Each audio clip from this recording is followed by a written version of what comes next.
This video is sponsored by FlashForge.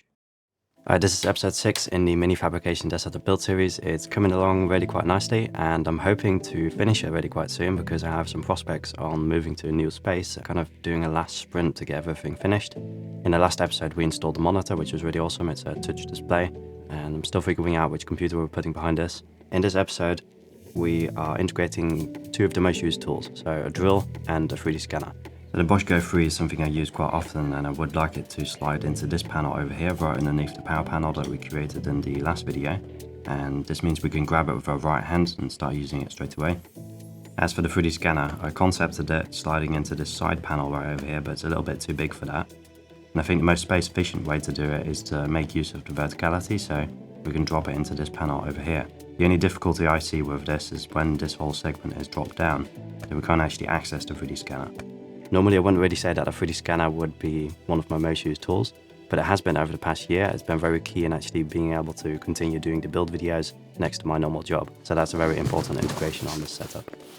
Now, a little while ago, FlashForge actually reached out and offered to send me the AD5X, which is a really nifty Core XYZ printer. It has this open frame, which makes it look extra cool in my opinion. And it came packaged really well as well. Everything is kind of stored inside of the printer. That makes the overall box size quite compact. So it has this module that attaches to the side, and that manages all of the 4 filament slots that go into the print head.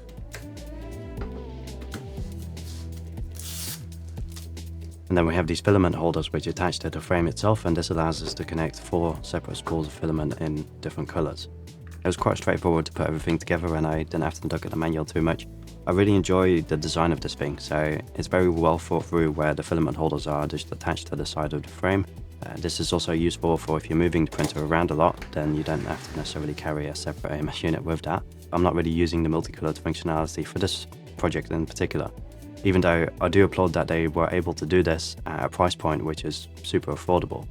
The Bosch Go 3 insert is comprised out of a couple components. So we have these back plates. These just hold the magnets in place. So these are 3mm by 10mm magnets, and those will hold all of the bits. So we have all of the bits next to the Bosch, and then at the bottom over here the bit holder is actually sticking out, so we can keep the bit in the Bosch driver. So it's really easy to grab, and it's really easy to put back in a spot as well.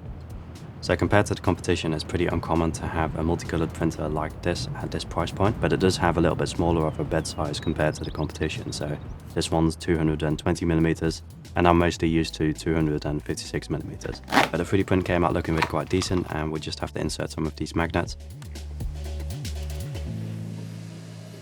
After I pressed all those in place, we'll have this cover plate, just bolt that into the 3D print itself.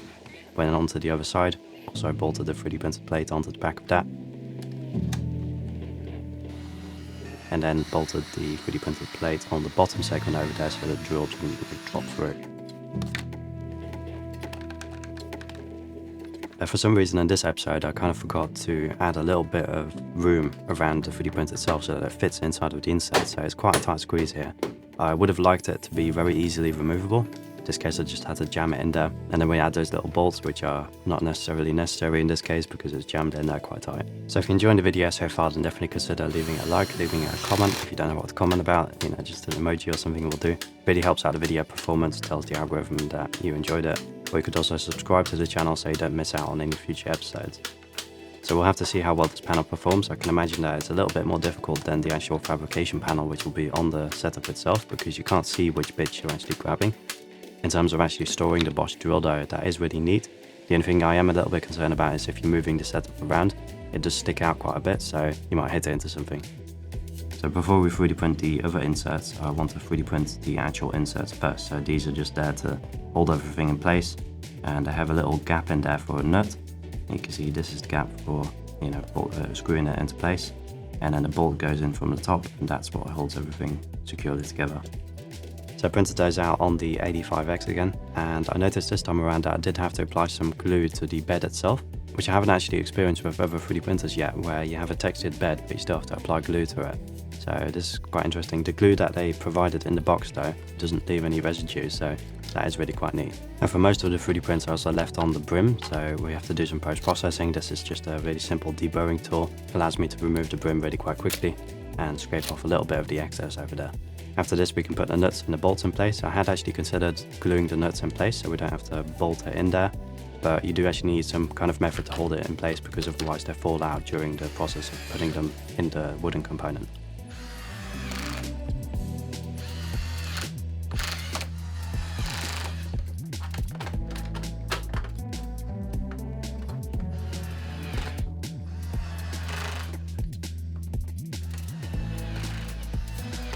Initially I thought these were completely square, but I do have a preset way of inputting into the wooden frame over here. So one side is a little bit longer than the other side, and that also means that the integrations we're putting into this thing need to adhere to a standard type of orientation.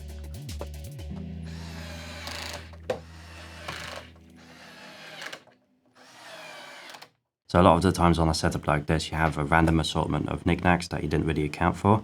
On one of these top plates, I'd also like to create a bucket, and this is just so it can hold those knickknacks in place. So I think a lot of the things that I'm building right now are pretty similar to the things I was building, you know, a year ago, 2 years ago. And the way that I've been building them hasn't improved a whole lot either. So, you know, with these boxes, are still like bolting things into the 3D print, and it's all 3D printed in the same kind of style as I was doing back then. I think pretty soon though, as I get maybe a larger space, I'll be able to experiment a little bit more and do some really nifty projects, build some furniture with actual design aesthetic behind it as well, and I'm really looking forward to that. So in the case of these boxes, I really need to make sure that in the next iteration I leave a little bit more room around it, because this time around I had to whack it in again. I'd prefer it if it just drops into place. So I also took the opportunity to create some cover plates for the bottom over here. So these were initially here for the gaps, and this will allow the cables to go through, and these are to access the bolts which hold the entire thing together over there. Overall, the AD5X has been holding up really nicely throughout this project. Of course, we didn't do a whole lot of prints, but the prints that have come out of this machine are really neat, and after some post-processing, they look really clean as well. So I'll definitely have some projects lined up in the future where we'll do multicolored prints for more functional use cases. I'll most likely be using this machine for that, so definitely stay tuned.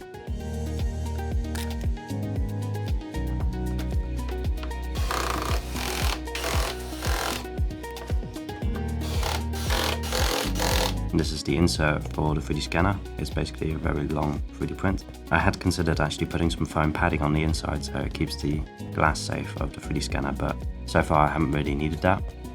It's really easy to get acclimated to a print speed of 600mm per minute, but it is really impressive how fast you can now print out these super large components essentially.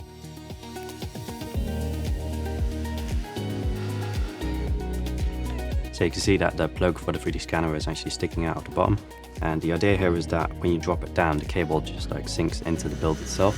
But when I put it on place and bolted everything together, I put the 3D scanner in there. I noticed that the cable doesn't really sink into it, it kind of stays right there.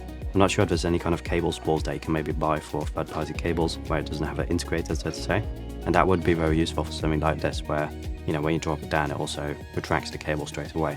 So if you have any suggestions on this, then definitely let me know in the comment section down below. I hope you enjoyed episode 6, and definitely stay tuned for episode 7. See you in the next one.